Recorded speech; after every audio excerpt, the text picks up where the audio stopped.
শ্রীরামকৃষ্ণ ভক্তমালিকা রানী রাসমণি পর্ব ৫। 1254 বঙ্গাব্দে রানীর বিশ্বেশ্বর দর্শনের অভিলাষ হইল। তখনও রেলপথ সর্বত্র প্রসারিত হয় নাই। অতএব রানীর দাসদাসী খাদ্য সম্ভার এবং আত্মীয় স্বজনকে জলপথে কাশীধামে লইয়া যাইবার জন্য 25 খানি বজরা প্রস্তুত হইল। অশেষ গুণশালিনী রানীর শ্রী শ্রী কালিকার শ্রীপাদপদ্মে অসীম ভক্তি ছিল। জমিদারি সেরেস্তার কাগজপত্রে নামাঙ্কিত করিবার জন্য তিনি যে শিলমোহর নির্মাণ করাইয়াছিলেন তাহাতে খোদিত ছিল কালীপত অভিলাষিনী রানী রাসমণি। কাশীধামে গমনের সমস্ত আয়োজন সম্পূর্ণ হইয়া গেলে যাত্রার পূর্বরাত্রে তিনি স্বপ্নযোগে দেবীর প্রত্যাদেশ পাইলেন। কাশী যাইবার আবশ্যক নাই। ভাগীরথী তীরে মনোরম প্রদেশে আমার মূর্তি প্রতিষ্ঠিত করিয়া পূজা ও ভোগের ব্যবস্থা করো। আমি ওই মূর্তাশ্রয়ে আবির্ভূত হইয়া তোমার নিকট হইতে নিত্য পূজা গ্রহণ করিব। এই দৈব নির্দেশ লাভান্তে রানী সংগৃহীত দ্রব্যাদি ব্রাহ্মণ ও দরিদ্রের মধ্যে বন্টন করিয়া দিতে বলিলেন এবং তীর্থযাত্রার জন্য সঞ্চিত অর্থ ভূমি ক্রয় ও মন্দির নির্মাণে ব্যয় করিতে আদেশ দিলেন। গঙ্গার পশ্চিম কূল বারাণসী সমতুল।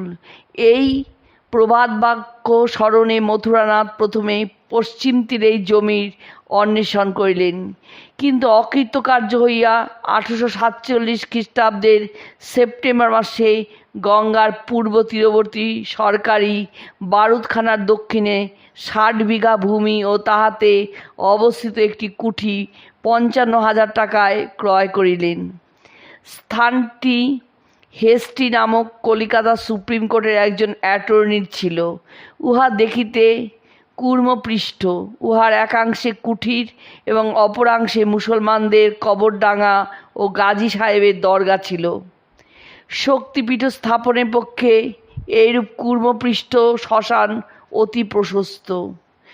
ভূমি সংগ্রহান্তে প্রথমে গঙ্গার ধারে পোস্তা ও ঘাট প্রস্তুত হয়, কিন্তু প্রবল বানের আঘাতে উহা চূর্ণ বিচূর্ণ হইয়া যাওয়ায় ম্যাকিন্টশ কোম্পানিকে উহা পুনর্নির্মাণের ভার দেওয়া হয়। অতঃপর মন্দিরাদির কার্য আরম্ভ করিয়া 1261 বঙ্গাব্দে প্রায় শেষ হইয়া আসিল। কিন্তু রানীর ভয় হইল যে মন্দির প্রতিষ্ঠা শীঘ্র সমাপ্ত না হইলে তাহার জীবনকালে উহা নাও হইতে পারে। অধিকন্তু দেবী মূর্তি নির্মাণের পর ভগ্ন হইবার ভয়ে বাক্সে বন্ধ করিয়া রাখা হইয়াছিল। ওই সময় ওই মূর্তি ঘামিয়া উঠিল এবং দেবী স্বপ্নে রানীকে বলিলেন, আমাকে আর কতদিন ওইভাবে আবদ্ধ করিয়া রাখিবি? আমার যে বড় কষ্ট হইতেছে, যত শীঘ্র পারিস আমাকে প্রতিষ্ঠিতা কর। কিন্তু নিকটে কোনো সুদিন ছিল না। অতএব 1262 সালের 18 জ্যৈষ্ঠ তারিখে স্নানযাত্রার দিনে প্রতিষ্ঠার দিন অবধারিত হইল।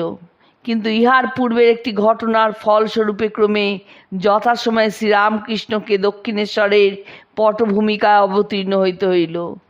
রানীর বাসনা ছিল মন্দিরে দেবীর অন্নভোগ হইবে, অথচ সামাজিক প্রথা অনুসারে উক্ত মন্দিরে কোনো উচ্চশ্রেণীর ব্রাহ্মণ পূজারী পদে ব্রতী হইতে চাহিলেন না।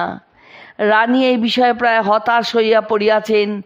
এমন সময় ঝামাপুকুরের চতুষ্পটির অধ্যাপক এবং শ্রীরামকৃষ্ণের অগ্রজ শ্রীযুক্ত রামকুমার বিধান দিলেন, রানী যদি উক্ত সম্পত্তি কোনো ব্রাহ্মণকে দান করেন এবং সেই ব্রাহ্মণ ওই মন্দিরে দেবী প্রতিষ্ঠা করিয়া অন্নভোগের ব্যবস্থা করে, তাহা হইলেই শাস্ত্র নিয়ম যথাযথ রক্ষিত হইবে এবং ব্রাহ্মণাদি উচ্চবর্ণ ওই মন্দিরে প্রসাদ গ্রহণ করিলেও দোষভাগী হইবেন না। তদনুসারে রানী নিজের গুরুর নামে দেবালয় অর্পণান্তে অন্য উপযুক্ত পূজকের অভাবে শ্রীযুক্ত রামকুমারকে দেবীর পূজক পদে বরণ করিলেন। নির্দিষ্ট স্নানযাত্রার দিনে দিয়তাং ভুজ্যতাং রবে দক্ষিণেশ্বরের আকাশ বাতাস আনন্দ মুখরিত হইতে লাগিল। রানী অকাতরে অর্থ ব্যয় করিয়া দূর দেশাগত ব্রাহ্মণ ও অতিথিবর্গকে আপ্যায়িত করিলেন। দেবালয় নির্মাণ ও প্রতিষ্ঠা উপলক্ষে রানী প্রায় 9 লক্ষ মুদ্রা ব্যয় করিয়াছিলেন এবং 2,26,000 মুদ্রার বিনিময়ে ত্রৈলোক্যনাথ ঠাকুরের নিকট হইতে দিনাজপুরে ঠাকুরগা মহকুমার অন্তর্গত শালবাড়ি পরগনা ক্রয় করিয়া দেবসেবার জন্য দানপত্র লিখিয়া দিয়াছিলেন। রানীর ওই সময়ের সাত্ত্বিক ভাব বিশেষ প্রণিধানযোগ্য। লীলা প্রসঙ্গকার লিখিয়াছেন, দেবী মূর্তি নির্মাণ